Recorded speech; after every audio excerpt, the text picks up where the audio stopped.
Stress is the topic that I chose to do my final speech on. Just gives you a little bit of information of different types of stress and some of the signs and symptoms of stress. What is stress? Stress is your body's response to certain situations. Stress is a subjective, something that may be stressful for one person, like speaking in public, for instance, may not be stressful for someone else.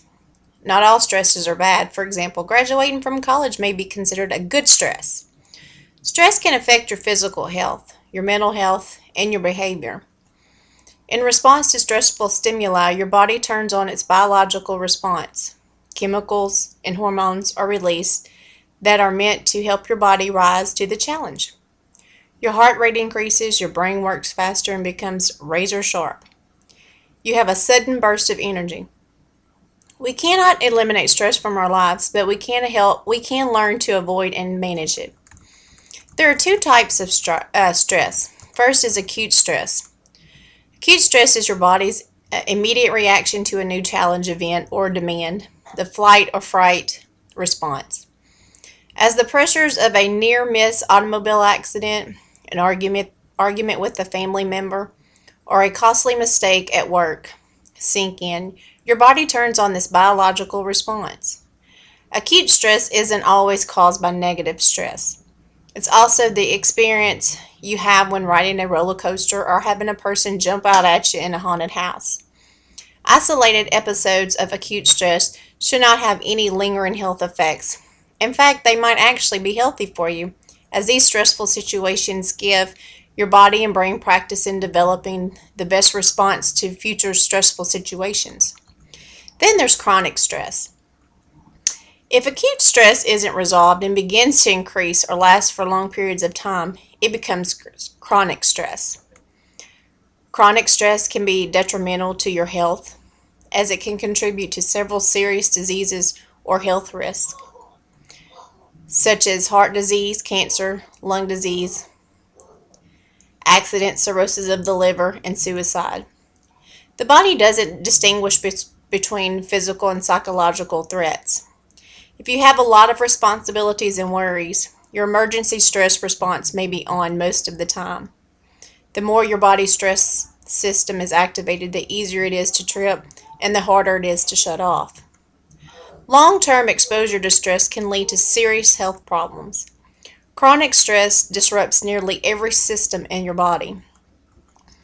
Signs of stress: you have the physical symptoms, which is like headache, backache, chest pain, neck pain, heart disease, high blood pressure, and even heart palpitations.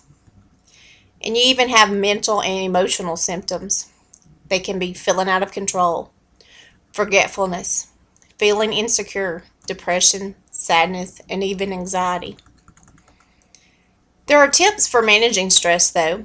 If you're able to isolate your major stressors, you can work by yourself, with friends and family, or even with a personal counselor, or a combination of these, to help create individual resolutions to each issue. For example, that loud personal phone call of the person in the neighboring cubicle rattle your nerves and make it hard for you to focus at work. You could talk to your manager about changing cubes. You could ask if headphones are permitted as long as you could still able to hear your phone ring. In these ways, you avoid personal conflict with your office mate and resolve this stressor. There's also ways to take charge of your schedule. Prioritize your daily, weekly, and other tasks. Set limits on your commitments. Even though being involved in activities such as volunteer can be rewarding and fulfilling, the constant demands of fundraising, organizing, and planning can be more than one person can handle without feeling stress. Take a break. Mounting stress and pressure may begin to weigh down on your shoulders like a load of bricks. Even get support. Get support from your friends, your family, your coworkers.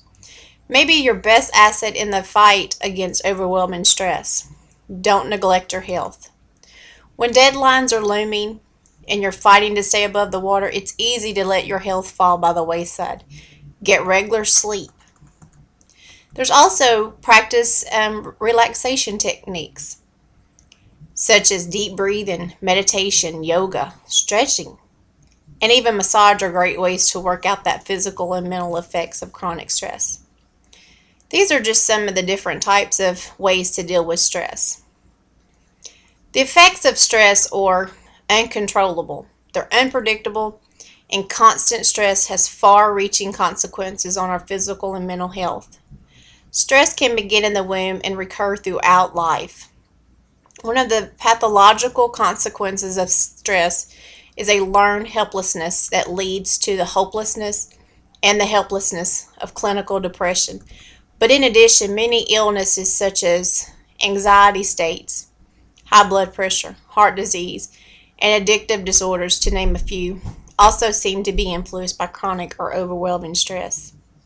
Furthermore, research has shown us the biological process that explain what we all have intuitively known is true, which is that too much stress, particularly even when we cannot predict it or control its reoccurrence, it's harmful to our health. So this is just some information about stress and maybe the ways that we can deal with it. Thanks for listening, and I apologize for having to do this speech and not being able to present it in class. And thanks for all the prayers.